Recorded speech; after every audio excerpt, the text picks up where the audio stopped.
Hola Geminis, welcome to a new monthly series that you will be heading off. This is when a Gemini meets a Capricorn. So this is going to be a love reading. I'm going to run monthly for each sign in their month, and your month just happens to be June. I've already laid the cards out. I didn't realize that I didn't let you know the description of this unison prior to, so I had to restart the video. So when it comes to you and a Capricorn, you have a wonderfully light attitude. Towards love. So you're not as serious as they are, and you attempt to kind of offset that or make up for that with your great sense of humor and being very active and being very lively. But the problem is the Capricorn wants commitment. That's what they get into a relationship for. That is what they plan for, and they slow and steady will pursue that. So if you don't want that, you might want to reconsider this connection. They can be super shy. They're not as extrovert as you are, but they're very dependable. You can count on them for anything. The commonality that the two of you sort of share is you do like your own space. They have a tendency to kind of like go off on their own though and have their own solitude. So if that's kind of going on, what you need to do is find things to occupy your time. And I know that you guys have lots of interests and lots of things and lots of energy where you can actually do that. They are capable of kind of putting up with your, your sense of humor and your teasing and your playfulness. But a lot of times they just think that you aren't very grounded in that regard. Just because, like I said, they're very serious, they're very somber, they're very, laser focused on practical things. You kind of think that they are run by ambition. So their pursuits in regards to the career world or practical pursuits might be really boring to you. And on the opposite end, they kind of think that you lack the practical substance that they require in a relationship. So while you guys have little in common, it can go one way, or opposites can attract and it can complement each other, or it's going to be really frustrating. So let's actually get into the reading. On your side, your energies, we have the Eight of Cups and the upright. I see you kind of checking out of this relationship early on. I feel as though you don't feel there's enough commonality, and you might not totally check out. You might kind of keep your toe in the water just so you can pursue other things and kind of see what's out there. So that's what I'm seeing on your end. And I'm seeing the reason why is with the Queen of Pentacles in the reversed. Your Capricorn is absolutely dedicated to their work, to the point of workaholic. They don't make any time for personal life, no time for fun, no time for leisure. They're the type of person that is like, oh, if I get this promotion, then I'll relax. Or if I get this amount of money, then I'll relax. And then that never comes. And I feel like that can kind of be a downer for you because you have an ability to work hard, but you have to have playfulness in there too. And they don't seem to make enough time for leisure as you would like them to. So maybe that's why you're considering kind of walking away, leaving.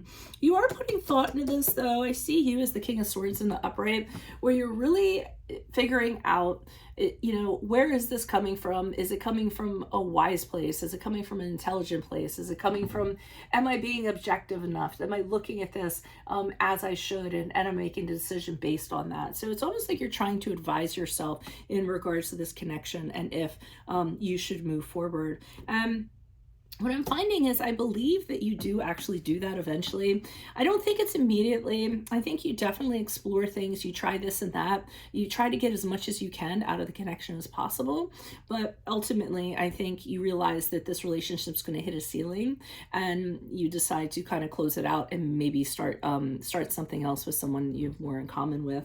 I'm going to go ahead and pull clarifiers, but there's a few things that I want to mention that I forgot to. Make sure you click on the Vimeo link below for Are They the One? And in this case, it would be Is Capricorn Your One?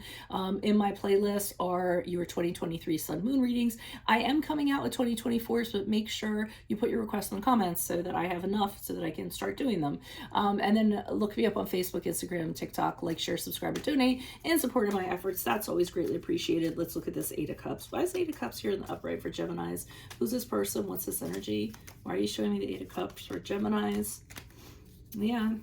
they work too much. With the King of Pentacles in reverse, it's just the almighty dollar. Everything's kind of surrounded in that. They'll come home, or at the end of the day, they'll talk to you, and they'll just be talking about work and oh, I'm not making enough, and the promotion and things in that regard. And I think it just gets tiresome for you. I feel it brings a lot of tension to your relationship. You don't really feel very like you fit. You don't feel like you're very welcome because you don't feel like you can add anything to it. That just seems like all they kind of want to talk about.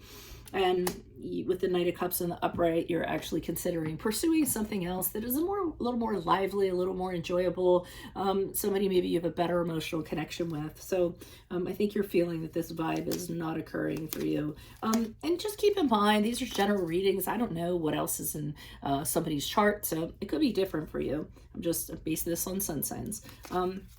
Why is the Queen of Pentacles here in reverse for Capricorns? Who's this person? What's this energy? Okay. So they appreciate that you're very youthful and that you have a lot of energy, and you're always coming up with different ideas. You want to do things. They absolutely have respect for that. They just don't feel like they can fit that in their life. I feel like when it gets out of hand, sometimes they'll say to you, knock it off. What are you doing right now? You know, now isn't the right time. That makes no sense. They will have some harsh words, I feel like they kind of say to you that probably aren't very nice. And with the Justice card in the upright, I really do think they're trying to find balance for you, and that is the card of Libra, by the way. So you know, they're trying to do the right thing by you, but on the other hand, they feel like obligations come first, duty comes first, and because they have a big sense of duty, you know, that's what they need to do, and anything that's outside of that is just seen as interference. Why is the King of Swords here in the upright in regards to the energies between them?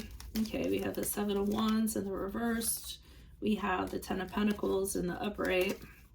So I do see, again, with the Seven of Wands in the reverse, you really are trying to make it a point to them and say, I can't have a relationship where we aren't doing fun things. And I can't have conversations where we aren't talking about fun things. And I think you try to, trying to get them to change in that way. So I feel like you are kind of pushing up on them and saying, hey, you know, if you don't kind of relent a little bit, then this is going to be problematic. But I'm seeing with the Ten of Pentacles in the upright, the counter response is no, this stuff's important. I'm doing this for us. I'm building this for us. So they're kind of making it seem like that if they weren't doing it, then nobody would do it and it would all be just folly, which I don't really think is the case. And then with the Eight of Cups in the upright, I feel like your retort is, I might end up leaving because if it continues to be like this, it's not fulfilling for me. And why is the World card here in the upright in regards to, yeah, so too many arguments are going on, too many misunderstandings. I feel as though you're realizing that the differences between the two of you are a big deal, and are just causing a lot of problems within the connection, so it's time to move on. They don't like that very much with the Queen of Wands in reverse. Either they don't like that or they just kind of feel not very happy about it. But they're being expressive about it with the Queen of Wands in reverse. They might kind of push to try to kind of get their way, to get you to change your mind. Might not do it in a very nice way. Might be a little assertive, a little aggressive about that. But with the Ten of Wands in reverse, I see you kind of saying to them, there's too much in this relationship. It's exhausting. It's not enjoyable. At the very least, you're going to tell them that you want to take a break. At the very most, you're going to free yourself from them. So, and it's just, you know, something that just doesn't work out. If you don't have that compatibility and it's not working, then, you know, why not? Why are you going to, you know, drag things out longer than you need to? So, that's what I have for you all. If it resonates, consider a personal pre-record or live reading. Just click on the link tree below or text me at 646-902-5715. Make sure you click on the Vimeo link below for Are They the One for You? And in this case, it would be Capricorn. In my playlist or your 2023 Sun Moon readings, 2024s are coming out. I need more requests in the comments to get moving on those. So put your requests in the comments. I'll put you in queue. And then finally, look me up on Facebook, Instagram, TikTok. Like, share, subscribe, donate, and support my efforts. Always greatly appreciated. Otherwise, Geminis, I will see you in the Vimeo. Adios from Veronica Garnett. Bye.